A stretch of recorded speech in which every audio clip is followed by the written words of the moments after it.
Good morning. How are you? Morning. So I'm very well this morning. I hope everybody is good. And we would like to spend some time with you talking about mental health at work, guys. So let's see a little bit who we are. So, Georgina, do you want to start? Yeah, sure. So, hi everyone. I'm Georgina. I'm a mental wellbeing specialist, cognitive behavioral hypnotherapist, and mental health first aid instructor. So, I've spent around 10 years supporting mental health in the workplace, and I'm really passionate about helping people and teams feel more emotionally equipped to thrive. And my work is really grounded in evidence-based approaches. So, that comes from both being a certified cognitive behavioral hypnotherapist, where I have a particular focus on things like anxiety, stress, and confidence. And then I'm also licensed to deliver the Mental Health First Aid England training across organisations. And at the heart of everything I do is the belief that small mindset shifts can make a big difference to everyday mental health, both for individuals and workplace culture. So yeah, Mariella, I'll hand over to you. Thank you, Georgina. So, yeah, I'm Mariella. I'm a health coach, a mindful educator. I have a background as well in psychology, both personal and psychology of work. But I have then qualified as a health coach. So, in this context, let's say, I would introduce a little bit more attention to daily life. So managing stress, definitely that we can do through mindfulness, through um, sm small periods of being present to yourself, but also it's very important to look at the balance of your life. So Mm. look at in improving your healthy habit, what you eat, how is your sleep. So have a full whole approach to your life will also definitely improve your mental health and your well-being at work.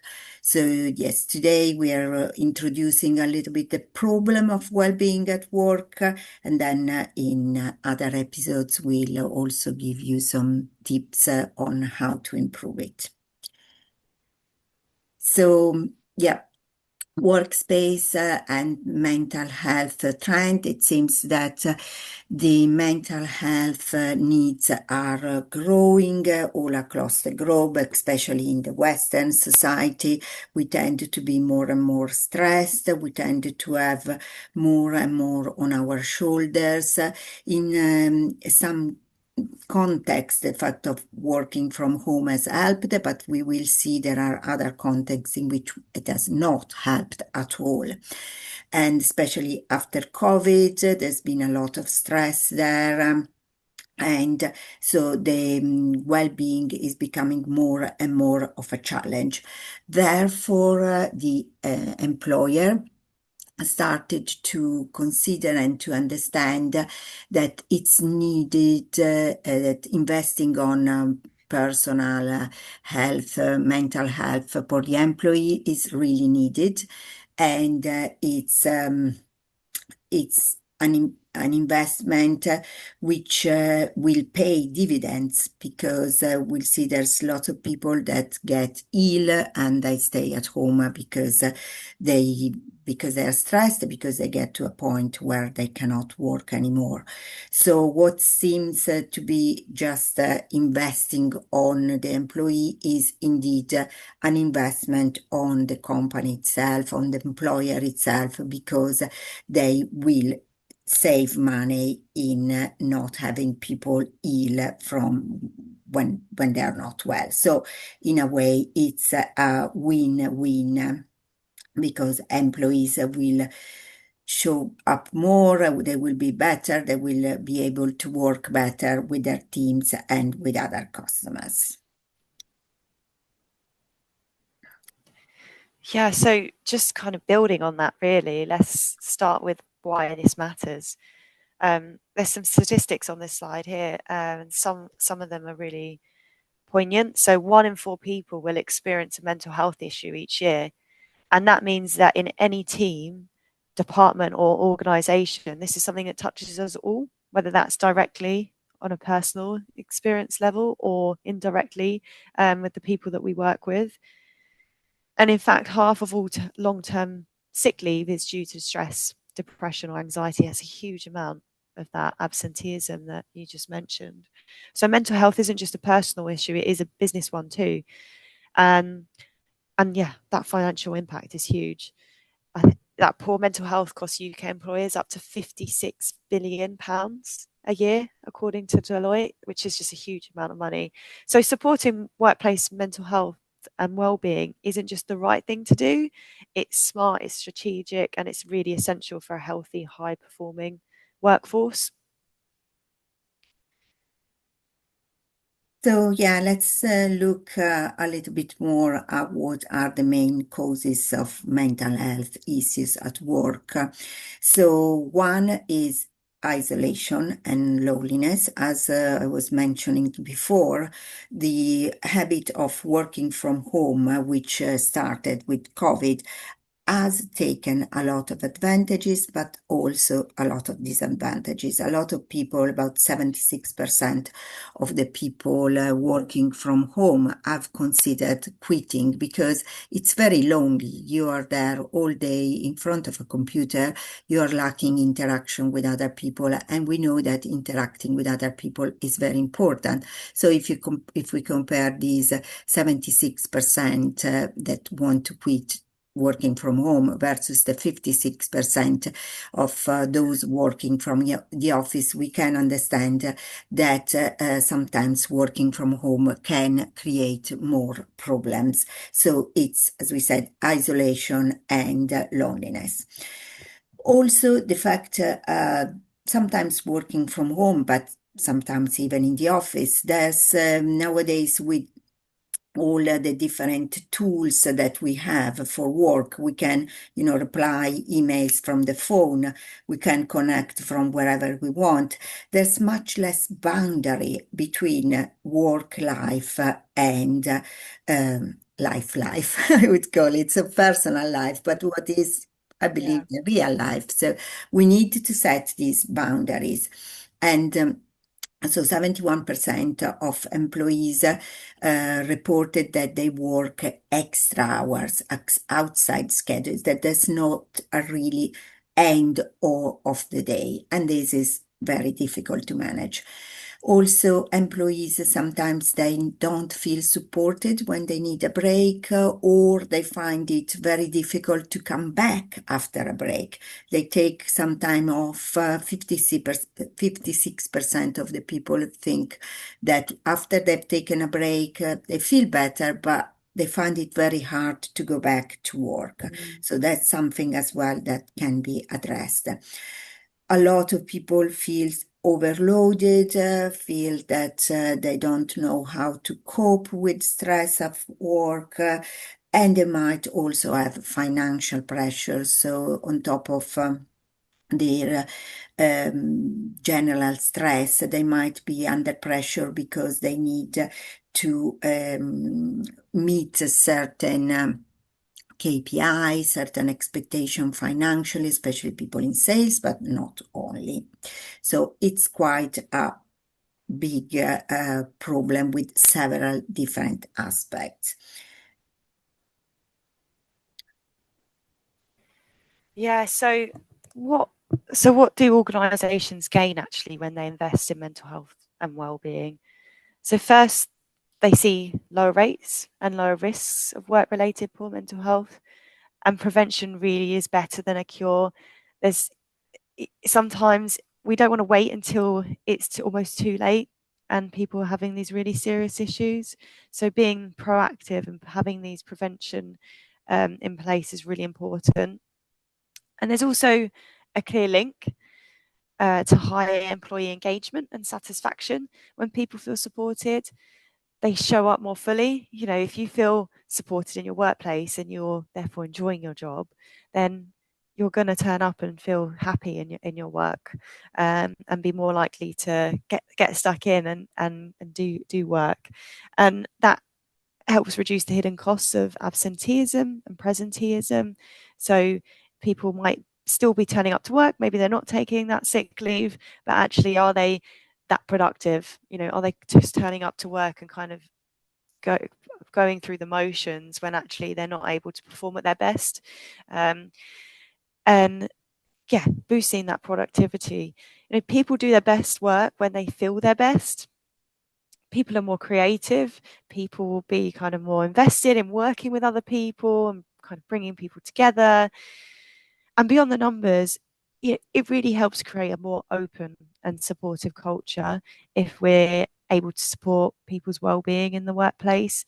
And that means one where talking about mental health is not just accepted, but it's normalized. And that means that if people can talk about it, we can kind of help people early on, and they can get that support, that early intervention, which is really crucial for well-being. Okay, so what can we do for you, for anybody who has a problem at work, for employees, for employers? Georgina, do you want to start explaining a little bit what you do normally, what you can do? Yeah, so there's a few different ways that I support organisations in building mentally healthier workplaces. So, firstly, with my cognitive behavioural hypnotherapy work, I work with one-on-one with individuals on issues like anxiety, confidence. It could be sleep issues, focus. Some people maybe find it really difficult to speak up in meetings or do presentations. That imposter syndrome. So combining cognitive behavioral therapy tools with things like guided relaxation, and mindset work, and using your imagination and mental rehearsal, can really create sustainable change. Then I also deliver accredited mental health first aid training with Mental Health First Aid England. And this really helps staff to first of all recognise early signs of distress and poor mental health, be able to respond with confidence. So really developing those active listening skills where we can really hold that space for people and really hear how they're feeling, hear their experiences, and then be able to contribute with support, signpost people to different sources of support, whether that's in their workplace or outside of the workplace. And also be that role model to create a stigma-free culture, normalizing these conversations and kind of going, look, it's fine to talk about well-being and mental health. I can talk about it, and that really sets that scene for other people to be able to talk about it.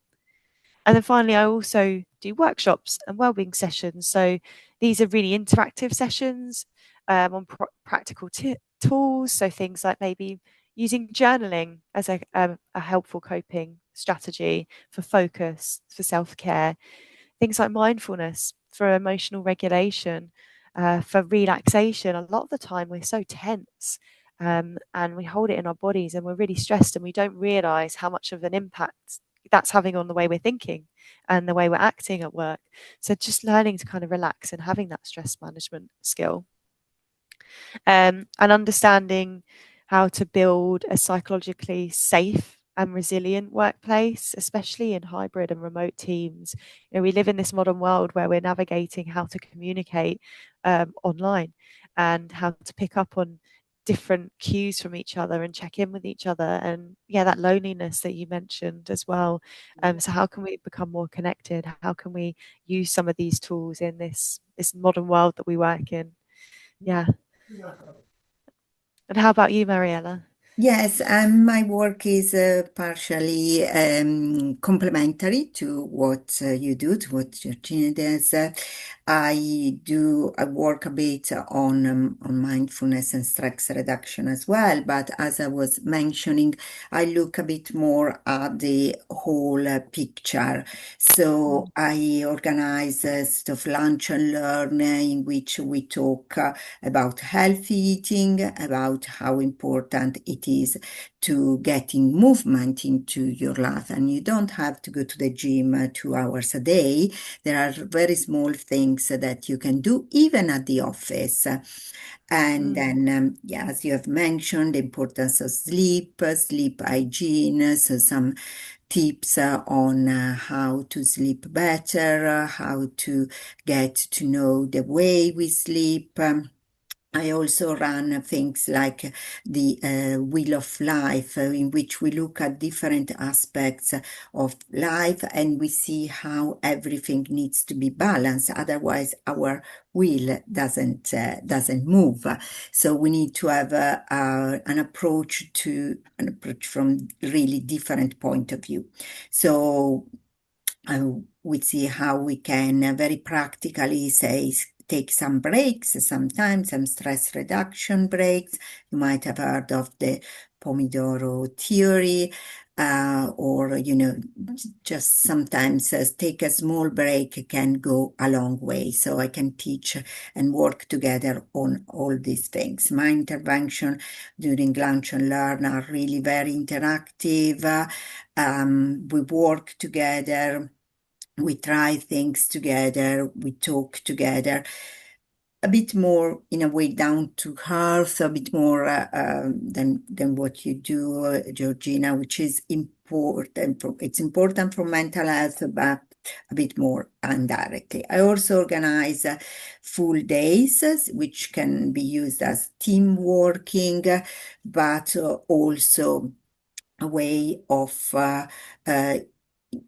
explore different things for your well-being, have fun, maybe, I don't know, creating juices or creating something which is healthy but fun at the same time, and can help you feel better with your team, feel better with your work in general, I mean, with the people you work with, and also you learn something that then you can apply in your everyday life.